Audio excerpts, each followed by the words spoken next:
In the quiet village of Thornwood, people often whispered about the strange family living in the old house at the edge of the forest. The Draven brothers, Nick and Sam, were known by the villagers for being different, handsome but eerie, distant, and mysterious.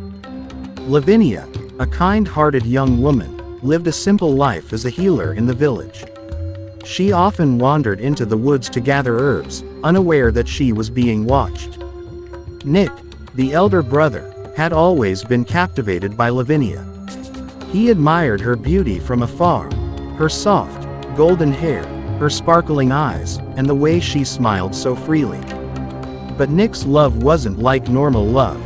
His heart was filled with a darker obsession, and deep inside, he knew Lavinia could never love someone like him, especially not while his younger brother, Sam, was in the picture. Sam, unlike his older brother, was gentle and kind.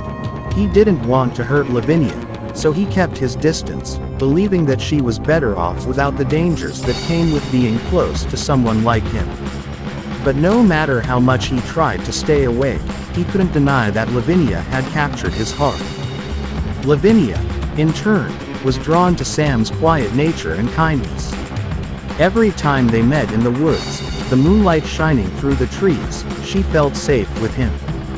She never felt that way with Nick, who always seemed more intense, more dangerous. It didn't take long for Lavinia to fall in love with Sam. One night, under the full moon, everything changed. Nick could no longer bear watching Lavinia and Sam together. His jealousy turned into something darker, something uncontrollable. He watched as Sam and Lavinia met in the forest, laughing softly as they spoke. Nick's anger boiled over, and he knew that if he couldn't have her, no one would.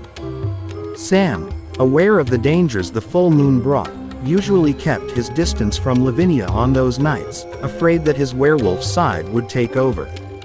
But tonight, his feelings for her were too strong to ignore.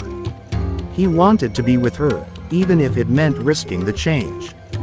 As the moon rose high, Sam's body began to shift.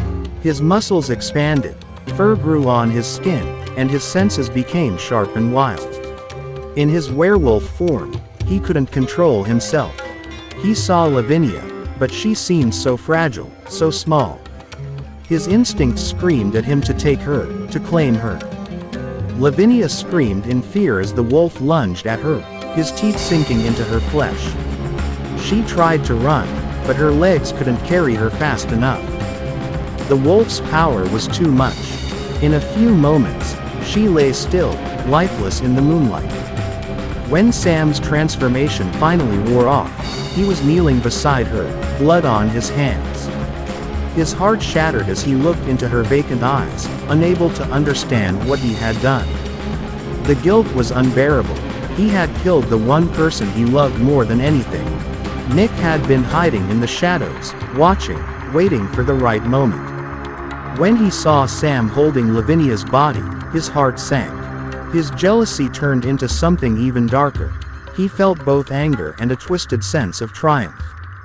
He had always wanted Lavinia for himself, and now, she was dead.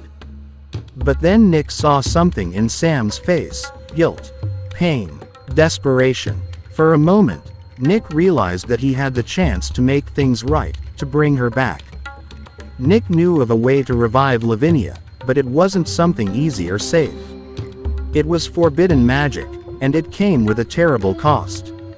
He had heard of a witch named Alara, who lived deep in the forest. She knew the ancient magic that could raise the dead, though it was dangerous and could end in disaster. Nick found Alara and begged her to help him. "Please, I need your help. I'll do anything to bring her back." Alara looked at him with cold, knowing eyes. "You would sacrifice everything for her?" she asked. "I would do anything," Nick said. "Then we have a deal," she replied. "But understand this, Nick, when I bring her back, you will lose something in return. Life always demands a price." Nick didn't care. He just wanted Lavinia back. He agreed to the deal, and Alara began the ritual. The ritual was intense. Alara chanted ancient words, her hands glowing with magic. Nick stood beside Lavinia's body, his heart racing, praying for the spell to work. Finally, with a flash of light, Lavinia's chest rose with a deep breath. Her eyes fluttered open. She was alive, but something was wrong. She didn't seem like the same person. Her once warm eyes now looked cold and distant, like she was somewhere far away. Nick knelt beside her, reaching out to touch her hand, but as he did, he felt his own body weakening. His heart, which had been so full of hope, now began to slow. His life was slipping away. Lavinia's eyes met his, but there was no recognition in them. She didn't seem to know who he was. Confused, she stood up, her gaze lost. Sam, who had been standing in the background, stepped forward. He saw Nick's condition and realized what had happened. Nick had given his life for Lavinia. The curse had been fulfilled. Lavinia was alive, but everything had changed. Nick was dead, and Sam was left to carry the weight of what had happened. He still loved Lavinia, but now she was different. She no longer looked at him the same way. It was as if something inside her had been lost in the process of bringing her back. Lavinia, for her part, didn't fully understand what had happened. She was confused and lost. The man who had sacrificed everything for her, Nick, was gone, and she didn't even know why. Sam was left with the burden of the truth. He knew that he had killed her, but Nick had paid the price for her life. In the end, Lavinia's love would always belong to Sam, but the curse of the moon had claimed everything. If you like this video, subscribe our channel.